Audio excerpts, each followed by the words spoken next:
হ্যাঁ অঞ্জলি শুরু হোক। তরলের কত প্রকার তাপীয় প্রসারণ গলনাঙ্ক আছে? দুই প্রকার। দুই প্রকার।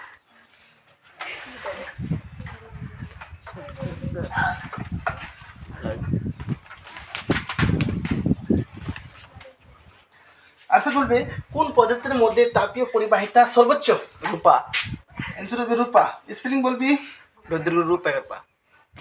রূপ এগারপা রূপা, আর এখানে রূপ এগারপা রূপা লাগছে, ঠিক আছে।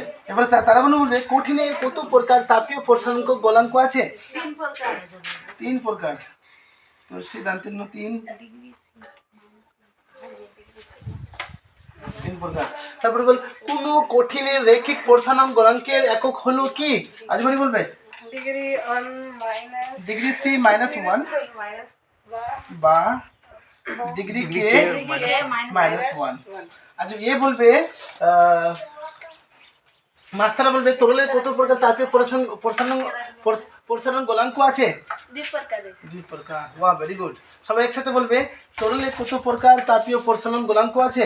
দুই প্রকার। কোন পদার্থের মধ্যে তাপ পরিবাহিতা সর্বোচ্চ? রূপা। রূপা।